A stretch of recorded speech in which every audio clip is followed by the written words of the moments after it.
All India Muslim personal law board के सदर दारुल उलूम नदवतुल उलमा के नाज़िम आला अपनी संजीदगी और मतानत के लिए मशहूर हजरत मौलाना राबे हसनी नदवी के सानिह इर्तिहाल के बाद आलम इस्लाम में रंजो गम का माहौल है। रंजो गम के इस माहौल से अभी अहले लखनऊ उभरे नहीं है, इसलिए जरूरी था कि कोई यादगारी जलसा किया जाए। लिहाजा इस अहम जरूरत की तकमील के लिए अंजुमन इस्लाहुल मुस्लिमीन के जिम्मेदारान ने मुमताज पीजी कॉलेज इरादत नगर में अजीमुशान जलसे का इनेकादो एहतमाम किया, जिसमें बड़ी तादाद में उलमा, दानिश्वर और अवाम के दूसरे तबकात ने शिरकत की। पेश है learn online with Faizan Khan की आंखों देखी रिपोर्ट। मोहतरम हाज़रीन इकराम, आज हम सब जिस जलील कद्र हस्ती के हयात और खिदमत, उनके औसाफ व कमालात, इम्तियाजात व खुसूसियात का तज़किरा करने और सुनने जमा हुए हैं, आप सब जानते हैं उनका नाम नामी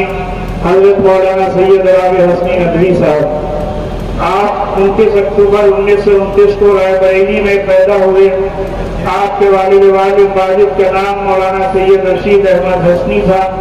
मौलाना राबे हसनी नदवी साहब के मामूद जनाब डॉक्टर सैयद अब्दुल अली हसनी और आलिम इस्लाम की मुमताज शख्सियत मुफक्किर इस्लाम हज़रत मौलाना सैयद अबुल हसन अली हसनी नदवी रहमतुल्लाह अलैह। इन हजरात ने अपने भांजे की तालीम और तरबियत बेहतरीन तरीके से की। उसके बाद हज़रत मौलाना ने दारुल उलूम नदवतुल उलमा लखनऊ से तालीम हासिल करने के बाद मदरसा मज़ाहिरुल उलूम सहारनपुर और दारुल उलूम देवबंद से भी तालीम हासिल की। 1950 में आप सऊदी अरब तशरीफ ले गए। वहाँ आपने 1 साल क़याम किया और 1 बरस तालीम और तबलीग में गुजारा और उसके बाद दारुल उलूम नदवतुल उलमा तशरीफ लाए। आपने दारुल उलूम नदवतुल उलमा के मोहतमिम और उसके बाद नाज़िम की हैसियत से खिदमत अंजाम दी। आपको 22 जून सन 2002 में all India Muslim personal law board का सदर मुंतखब किया गया। हमारे नौजवान साथियों को इस बात का इल्म होना चाहिए कि हजरत मौलाना अरबी ज़बान और उर्दू के बुलंद पाया अदीब और मुसन्निफ थे। उन्होंने 19 किताबें अरबी में और 18 किताबें उर्दू में तहरीर फरमाई। उनकी कई किताबें यूनिवर्सिटीज और मदारिस के निसाब में शामिल हैं। अरबी अदब और जोग्राफिया हजरत मौलाना के खुसूसी मौज़ूआत थे।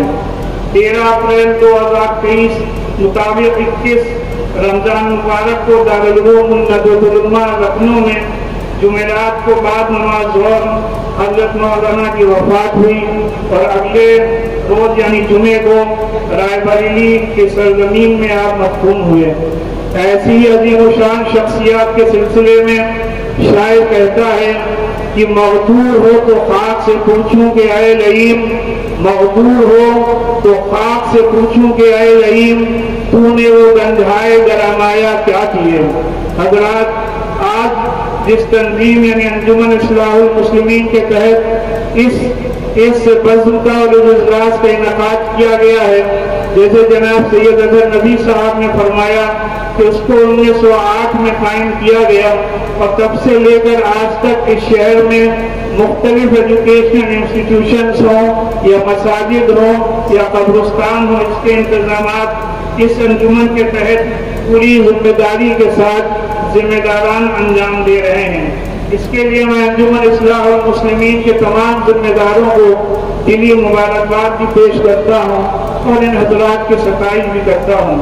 मोहतरम हाज़रीन महफिल, हजरत मौलाना राबे हसनी नदवी साहब all India Muslim personal law board के 21 बरस सदर रहे हैं। इस अरसे में 4 मरतबा बोर्ड की सदारत के लिए इंतखाब हुआ। हर बार हजरत मौलाना बिला मुकाबला सदर मुंतखब होते रहे। उनके दौर में कई ऐसे मौके आए जिनमें हजरत मौलाना की दानिशमंदी, दूर अंदेशी, मामला फहमी, बालिग नजरी और उनके तहम्मुल और तदब्बुर के मज़ाहिर सामने आए। तलाक़ सलासा के तलाक़ फैसला हो या बाबरी मस्जिद के मुताल्लिक़ फैसले हो, उस पुराशोक दौर में हजरत मौलाना की शख्सियत एक चट्टान बनकर सामने आई।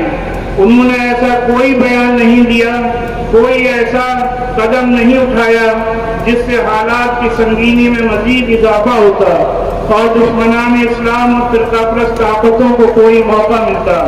حضرت مولانا ایک عظیم قائد تھے، انہوں نے اپنی زندگی کا مشن تحفظ شریعت کو بنایا اور آل انڈیا مسلم پرسنل لا بورڈ کے بینر کے تحت اس بات کو یقینی بنایا کہ ہمارے آقا نبی پاک صلی اللہ علیہ وسلم کی شریعت میں کوئی بھی مداخلت اور کوئی بھی انٹرفیئرنس نہ کیا جائے۔ آپ نے احکام شریعت یعنی قرآن کریم کے الفاظ میں کہ تلک حدود اللہ یعنی یہ اللہ تعالیٰ کے قائم کردہ حدود ہیں، ان کے آگے نہ جانا، پر آپ نے پوری طریقے سے عمل کرنے کی ہر ممکن کوشش کی۔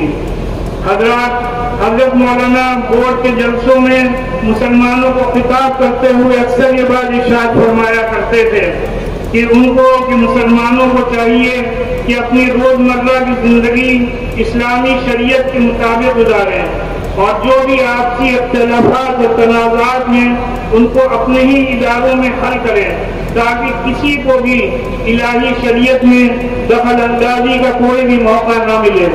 حضرت مولانا کو سیرت النبی سے عشق تھا، آپ اس حدیث نبوی پر عمل پیرا تھے جس میں یہ فرمایا گیا کہ تم میں بہترین مسلمان وہ ہے جس کے اخلاق سب سے اچھے ہیں۔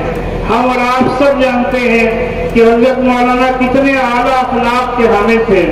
سیرت النبی صلی اللہ علیہ وسلم سے ہم کو یہ بھی معلوم ہوتا ہے کہ ایک سچے مسلمان کو تنگ ہو اور نرم مزاج ہونا چاہیے۔ حضرت مولانا بھی کم الفاظ میں نہایت جامع اور مفید باتیں ارشاد فرمایا کرتے تھے۔ حضرت مولانا کی تصنیفات کا ہم سب کو مطالعہ کرنا چاہیے، خصوصاً سیرت رسول صلی اللہ علیہ وسلم پر تحریر کرتا آپ کی کتابیں نقوش سیرت اور رہبر انسانیت بہت مقبول ہیں اور اس میں رہبر انسانیت کا ترجمہ ہندی اور انگریزی میں بھی ہو چکا ہے۔ حضرت مولانا نے تحریک پیام انسانیت کے تحت پورے ملک میں کانفرنسز اور جلسوں کو خطاب کر کے پیغام انسانیت کو ملک کے کونے کونے میں پہنچانے کی کوشش اور کامیاب کوشش کی ہے۔ برادران وطن کے ذہنوں میں جو اسلام سے متعلق غلط فہمیاں تھیں، جو مسکنسپشنز تھے، ان کو آپ نے دور کر کے قومی یکجہتی اور گنگا جمنی تہذیب اور آپسی رواداری کو فروغ دیا۔ حاضرین محفل، اس میں کوئی مبالغہ نہیں کہ حضرت مولانا جیسی شخصیت بہت زمانے کے بعد وجود میں آتی ہے۔ ایسی عظیم الشان شخصیات کے سلسلے میں شاعر کہتا ہے کہ مت سہل ہمیں جانو پھرتا ہے فلک برسوں، مت سہل ہمیں جانو پھرتا ہے فلک برسوں، تب خاک کے پردے سے انسان نکلتے ہیں۔ میرے عزیز خواتین و حضرات، حضرت مولانا ایک شخصیت نہیں، ایک تنظیم اور ایک ادارہ تھے۔ ان کا وجود مقصود فرزندان اسلام کے لیے ایک نعمت تھا۔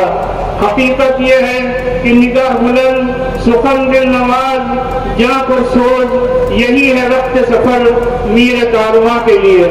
میر کارواں مفکر ملت حضرت مولانا سید محمد رابع حسنی ندوی صاحب بلا شبہ ایک عہد آفری اور تاریخ ساز شخصیت کے حامل تھے۔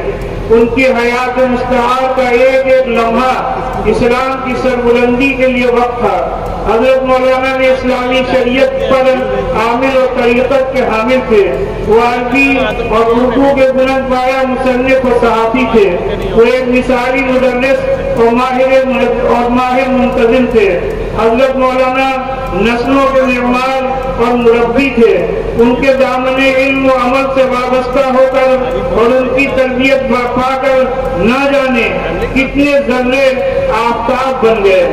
وہ عرب ہند میں سرمایہ ملت کے نگہبان تھے۔ وہ فرزندان اسلام کے قافلے سالار تھے۔ وہ میر کارواں تھے۔ ان کی تحریریں، ان کی تقریریں، ان کی باتیں اور نشستیں حکمت، دانائی، عقل و دانش مندی، علم و عمل، مقصدیت و معنویت سے پر ہوتی تھی۔ ان میں جذباتیت، وقتی جوش و خروش महाज आराई, हंगामा खेजी और फित्नो फसाद का बिल्कुल भी गुजर नहीं होता।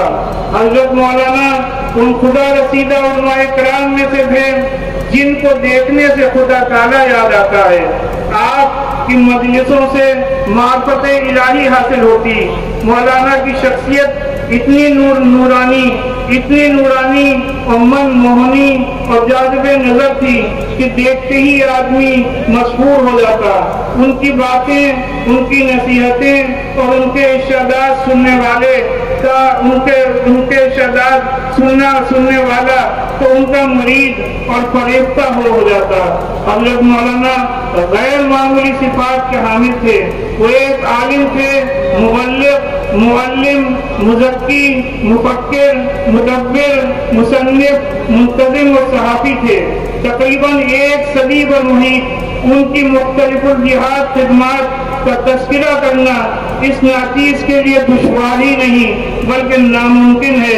हकीकत यही है कि वरक़ तमाम हुआ और मद बाकी है, वरक़ तमाम हुआ और मद बाकी है।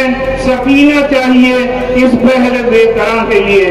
अल्लाह वालों की याद में इन जलसों को मुनक़्क़िद करने का अहम दावती, तबलीगी और इस्लामी पहलू ये हुआ करता है कि हम खुद अपना मुहासबा करें, हम खुद अपना इंट्रोस्पेक्शन करें कि हमने आज तक अपनी जिंदगी किस तरह गुजारी है।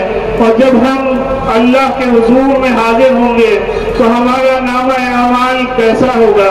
क्योंकि मेरे अजीज और भाइयों, मौत एक हकीकत है जिसका इनकार आज तक कोई नहीं कर सका।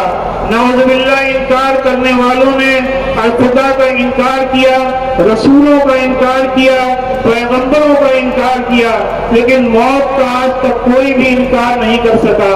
अल्लाह ने कुरान में ऐलान फरमा दिया कि कुल्लु नफ्सिन ज़ाइक़तुल मौत, यानी हर जानदार शय को मौत का मजा चखना है।